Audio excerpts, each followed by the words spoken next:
Қарлығаштың құйрығы неге айыр?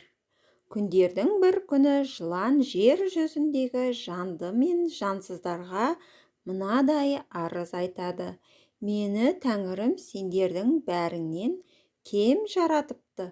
Аяқ қолым жоқ, басымды көтере алмай жер бауырлап қалдым.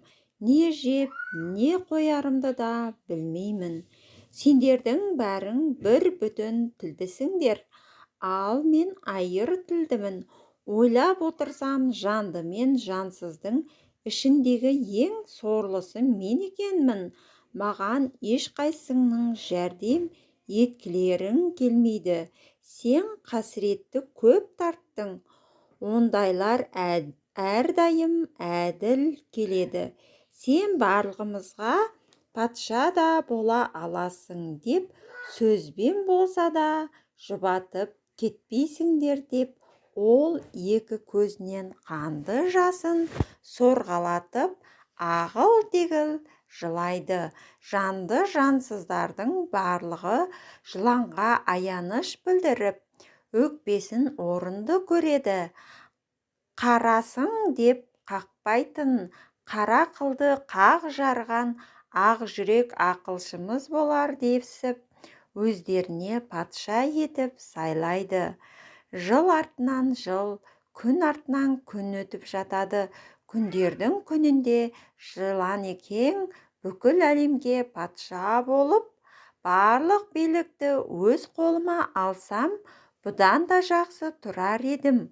Көзіме көрінген тамақты ішпей, дүниедегі жандылардың ең тәтті қандысын жер едім деп қиялдайды.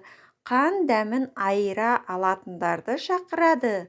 Қос қанатын делдитіп, аяқтарын шілтитіп, қуарып шіркей тұмсығын едірейтіп, сона патшаның көңілін табам деушілердің бәрі келеді. Патша осылардың ішінен шіркей мен сонаға жер жүзін аралап, өсімдіктердің дәмін татып, жанды жансыздардың қанын сорып қайтыңдар. Тек бұлар ғана емес, қаттыдан тастың, жұмсақтан топырақтың да дәмін алыңдар.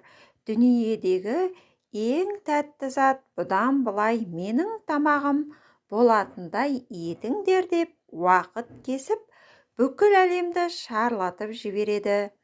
Күн артынан күн өтіп, патшаның кесіп берген мезгілі де жетеді. Шіркей әлсіздігінен жел болса, шөптің түбіне қашып тығылып, тымықта ыңылдап ән салғансып жүріп, кешігіп қалады. Ал сона өсімдік пен жандылардың ең тәттісін біліп алып, патшасына қарай әуелей ұшып әндетіп келе жатқанда, қарлығаш кез болады да: «Иә, досым, патшамызға ең тәтті тамақ іздеп кетті деп естіп едік, таптың ба?» Сона қарлығашты менсінбей, сұрағына жауап қатпай, бұрынғыдан бетер зулай жөнеледі.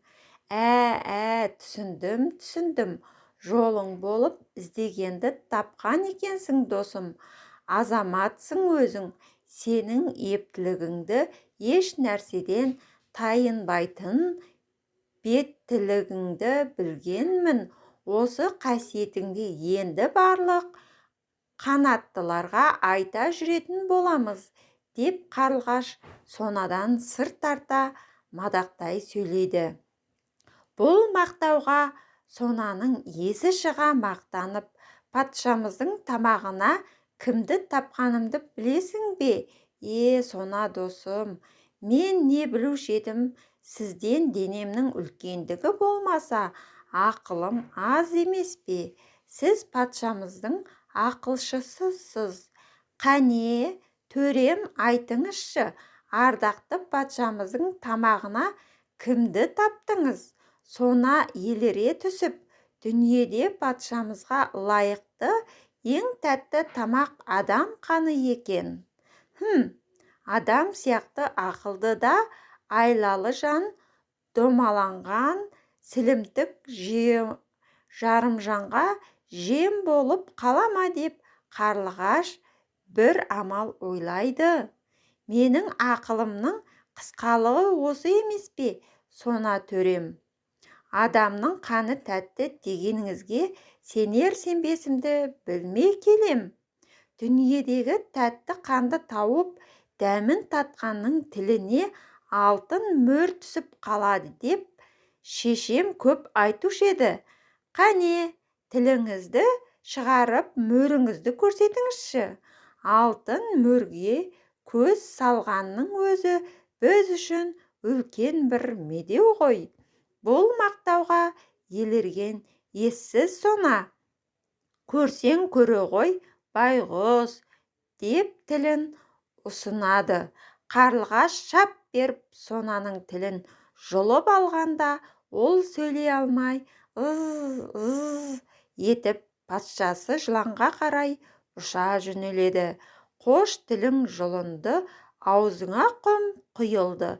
Адамның қанының тәттілігін енді қалай түсіндірер екенсің, деген оймен қарлығаш артынан ұшады. Сона бірдемелерді айтқысы келіп, ыз етіп зар қағады. Бірақ еш нәрсені түсіндіре алмай жыланға: мұның тілі аузынан түсіп қалған ба, немене жынданған ба, мынаның не деп тұрғанын түсінгендерің бар ма, деп жылан тұрғандарға қарайды. Өте түсінікті патшам, дейді қарлығаш сонда. Түк көрмей кететін бірдеңе ұқсам. Қане, түсінсең айтшы, не деп тұр бұл? Ызыңдап ұшып жүріп бүкіл әлемді араладым. Бірақ неше түрлі өсімдікті өзі өсіріп шығарған топырақтан басқа еш нәрсені таппадым, дейді патшам. Тілі сөйлеуге жарамаса да, құлағы сау сона мұны естігенде жаны шығып кете жаздайды. Ол ызыңдап кеп қарлығашқа 2-3 рет тиіседі де жыланның алдына барып жылап жібереді. Мұның тіліне бір пәле қылған сен екенсің ғой, деп.